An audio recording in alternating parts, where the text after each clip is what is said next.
آپ سے شروع کرتا ہوں میں جھگڑا صاحب. سب سے بڑا پرابلم آپ کا کیا ہے اس بجٹ کے ساتھ؟ مالک 3 پرابلمز ہیں. پہلا پرابلم تو یہ ہے کہ نمبر غلط ہے. یہ کوئی نہیں ہوتا کہ ایک اکانومی کی جو ہے وہ گروتھ 3 کوارٹرز میں 1.5% سے بھی زیادہ نہ ہو اور ان میں 5% ہو جائے 5.5%. ٹھیک ہے, اور پھر پہلے کوارٹر میں دوبارہ 1.5% ہو.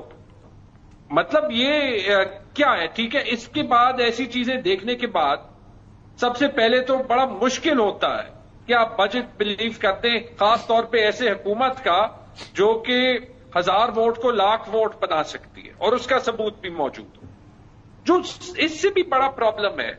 اور اس پہ بہت سے لوگوں نے ابھی لکھا ہے, جس میں بہت سے لوگ کوئی پی ٹی آئی سمپتھائزرز نہیں ہے. خرم حسین نے آج بڑا اچھا آرٹیکل لکھا تھا, ثاقب شیرانی نے لکھا تھا. ڈائریکشن بتائیں, یہ بجٹ کیا کرنے کی کوشش کر رہا ہے اور کون اس بجٹ سے خوش ہے چیئرمین سینٹ اور اسپیکر نیشنل اسمبلی کے علاوہ؟ اور آپ کو پتا ہے نا یہ اسپیکر کا اور یہ چیئرمین سینٹ کا آیا کیوں ہے بجٹ کے اندر؟ بڑی انٹرسٹنگ سچویشن ہے یہ. جو دوسری سیلریز بڑھتی ہیں وہ فائنانس کمیٹیز ان کی کمیٹیز بڑھا دیتی ہیں خود ہی. ان کے پاس رولز کے اندر یہ گنجائش نہیں ہے, اور یہ ہاؤس میں ڈیبیٹ ہونا تھا. اگر یہ نارمل طریقے سے بڑھاتے تنخواہیں اسپیکر کی, ڈپٹی اسپیکر کی, چیئرمین سینٹ کی, ڈپٹی چیئرمین کی, تو ان کو ریسپیکٹو ہاؤس میں بحث ہونی تھی اور ہاؤس نے اپروول دینا تھا. انہوں نے کہا اگر ہاؤس میں اپروول ہوگا, بحث ہوگی, بہت تماشا بنے گا, اس کو فائنانس بل کا حصہ بنا دیں. یہاں بھی چلاکی ہوئی ہے. یہ ایسے ہی نہیں اس میں ہو گیا, دیر از اے ریزن. رانا صاحب آپ کے پاس آتے ہیں. یہ جو کانٹرڈکشنز ہیں, غربت کی میں نے بات کی, میں نے ان امپلائمنٹ کی بات کی, اس میں 3 فیکٹرز ہیں جو ورلڈ بینک بھی کہتا ہے, باقی لوگ بھی کہتے ہیں. ہیلتھ, ایجوکیشن, نیوٹریشن, ان 3 چیزوں میں انویسٹمنٹس آنی چاہیے. ہیلتھ کے بھی بجٹس کم ہو گئے, ایجوکیشن کے بھی کم ہو گئے. جو چیزیں ان پٹ ہونی تھی اس میں آپ لوگوں نے بجٹس کم کر دیے. پرائم منسٹر ہاؤس کا بڑھ گیا ہے, پریزیڈنسی کا بڑھ گیا ہے, تنخواہیں بڑھ گئی ہیں سرکاری افسران کی 10%, وہ بھی انفلیشن ریٹ سے زیادہ بڑھ گئی ہیں. باقی ہر چیز گورنمنٹ کا اپنا خرچہ 18% بڑھ گیا. اب اس کا جواب دے دیں. دیکھیں, سب سے پہلی بات تو یہ کہ ایک ریکارڈ جو ہے ٹرانسفر ہو رہا ہے ڈیولپمنٹ کی مد میں صوبوں کو, اٹ از 2800 بلین یا 3000 بلین. اچھا, اب ہیلتھ اور ایجوکیشن ان کی ڈومین ہے, اور میرے خیال سے اگر اس کو وہ اچھے طریقے سے استعمال کریں تو ریکارڈ سپینڈنگ ہوگی ان 2 شعبوں کے اوپر. یہ ذمہ داری ڈومین ہے, obviously ان کی ڈومین ہے. مجھے ایک سوال بتائیں, پرائم منسٹر جا کے اناؤنس کرتے ہیں گرین باسٹی میں بناؤں گا سندھ میں, 9 بلین آپ دیتے ہیں سندھ گورنمنٹ کو, فیڈرل گورنمنٹ کو پیسوں سے. وہ تو گرین پاس بنانا, ایک بس سروس بنانا, وہ جو ہے بجٹ ڈاکیومنٹس میں ہے. ٹھیک ہے, 9 بلین دیا for few small project green, because آپ لوگوں نے بس شروع کی, یہ آپ سے آئیڈینٹیفائی ہوتی ہے.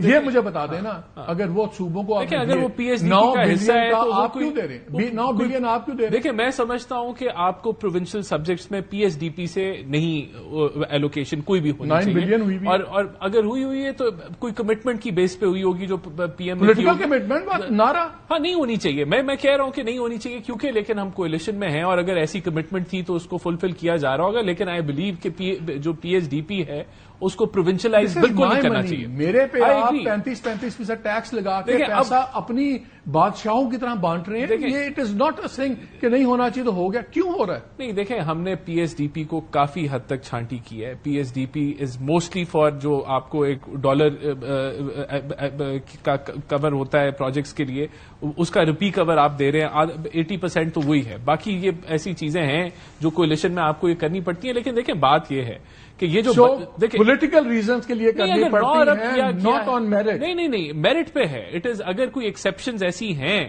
جس طرح کی آپ نے ریز کی ہیں, میں اس کو کہہ رہا ہوں کہ یہ بالکل provincial subject. Your words not mine, you said political coalition government ہے, کرنی پڑتی ہے. میں آپ کو بالکل ایڈمٹ کر رہا ہوں کہ یہ بسز کا پروجیکٹ پیورلی صوبے کا ہونا چاہیے. اس کے اندر پی ایچ ڈی پی سے ایلوکیشن نہیں ہونی چاہیے. It is probably based on a commitment جس کو پورا کیا جا رہا ہے. موونگ فارورڈ ہمیں کوشش کرنی چاہیے کہ ایسے پروجیکٹس نہ ہوں, پی ایچ ڈی پی پہ نہ ہو, اور اے ڈی بی سے اس کو وہ فنڈ کرے. I am agreeing to that. دیکھیں, جو آپ نے باقی جو باتیں کی نا کہ یہ جو پرائم منسٹر آفس یا ہاؤس ہے, اٹس این انسٹیٹیوٹ. یہ کوئی پرائم منسٹر کی ذات پہ پیسے نہیں لگ رہے. یہ کلیئرٹی ہونی چاہیے. وہاں پرائم منسٹر ڈلیوری یونٹ بھی ہے, 28%, 25%, دیکھیں 18%. یہ کیوں؟ مجھے انفلیشن کا آپ سمجھا دیں, مجھے سمجھ آتی ہے. وہاں جو ہے دن رات ڈگنیٹریز آتے ہیں, آپ کو ان کو انٹرٹین کرنا پڑتا ہے. منسٹرز آتے ہیں, پرائم منسٹر. اچھا, وہ علیحدہ ہے جتنی آپ کی کانفرنسز وغیرہ ان کی گرانٹس علیحدہ ہیں. It is part of the PM ایم آفس یا پی ایم ہاؤس کے وہ خرچے کا حصہ ہے. دیکھیں اس کے علاوہ یہ ساری چیزیں, اٹس این انسٹیٹیوٹ, ایک ذات کے اوپر نہیں خرچ ہو رہا. یہ میں صرف کلیئرٹی لانا. 25%, 18%, میرا نہیں خیال اتنے ڈگنیٹریز آئے ہیں کہ آپ کے اربوں روپے کا نقصان ہو گیا. مجھے تھوڑا سا ٹائم دیجیے گا کیونکہ بجٹ کے حوالے سے ایک تو نمبر 1 ایشو میرا جو اس بجٹ سے ہے, یا جو سارا پروسیس رن ہوا ہے اکنامک سروے وغیرہ کا, the fudging of the numbers. صحیح بات. And let me be very very clear, the finance minister was pointed out 2 ہفتے پہلے کہ آپ کی جو نمبرز ہیں یہ ٹیلی نہیں ہوتے میتھمیٹکلی. میں ابھی ان سے پوچھ لوں کہ آپ بتا دیں کہ اگر پہلے 3 کوارٹرز میں نیگیٹو ہے, مثال کے طور پر ایگریکلچر, مثال کے طور پر لارج اسکیل مینوفیکچرنگ, تو لاسٹ کوارٹر میں کیسے پازیٹو ہو گیا؟ لاسٹ کوارٹر میں دے آر شوئنگ کہ پاکستان 5.5% گرو کرے گا. 5.5% اگر گرو کرے گا تو میں احسان سے یہ پوچھتا ہوں پھر آپ اگلے سال کا 4.2 کیوں رکھے؟ آپ 9% رکھے جب آپ اتنے تکڑے ہیں. بجری کم بکی, سیمنٹ کم بکا, اسٹیل کم بکا, ٹرانسپورٹ نیچے گئی, اور کہتے ہیں کہ کنسٹرکشن انڈسٹری ہے, کنسٹرکشن انڈسٹری 6% بڑھ گئی. ایک تو یہ فجنگ آف دا نمبرز ہے, اس کا ابھی تک جواب نہیں دیا.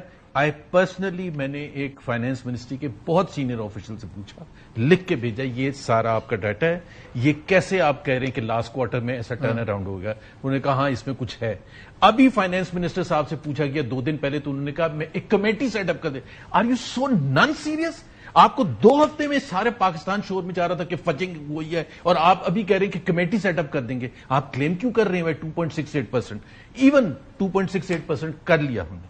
The last 3 years, احسان کے لیے میں بتا دوں, the last 3 years have been the worst. جو ثاقب شیرانی نے بھی لکھا ہے, وہ تو آج آرٹیکل ہے, the worst 3-year period. اس کی سب سے بڑی اگزامپل یہ ہے کہ average growth rate is 1.67%, the worst in a 76-year history.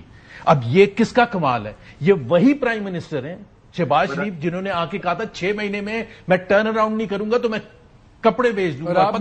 کل آپ ہمارے ایک پروگرام میں بیٹھے ہوئے تھے اور میں پوائنٹ آؤٹ کیا تھا کہ یہ پہلا بجٹ نہیں, ان کا چوتھا بجٹ ہے. سو یہ معصوم نہیں ہے. انہوں نے پہلے بجٹ میں یہ کہا کہ جی ہم پرائیویٹائزیشن کریں گے. آفٹر 3 years, 3.5 سال تو آپ نے خان کے بعد کو دیے نا, اور اس کی کلاس ایسے لیتے کہ 76 سال میں سارے پرابلم خان کے ہیں. آپ کے 3 سال 2 مہینے ہو چکے ہیں, آپ نے کیا ڈیلیور کیا ہے؟ یہ گروتھ ریٹس ہیں. 45% پاورٹی کیا بڑی ہے کم ہوئی ہے؟ بڑی ہے. انمپلائمنٹ کیا بڑی ہے کم ہوئی ہے؟ بڑی ہے, بہت زیادہ بڑی ہے. 22%. Unheard of. یہ پاکستان کی تاریخ کے ایسے ریشوز ہیں. اور سب سے بڑی بات یہ ہے جو میں ایک بات کہہ رہا تھا, جو آپ نے وہ اگزامپل دی تھی نا پرچیزنگ پاور. سو ایک تو آپ نے پہلے غریب کو مارا, پھر آپ نے انمپلائمنٹ کیا, پھر آپ نے جو مڈل کلاس تھا اس کی پرچیزنگ پاور جو آپ نے اگزامپل بھی دی 50,000 سے آج 21,000 کے برابر ہے. 58% پرچیزنگ پاور کم ہوئی ہے لاسٹ 3 years.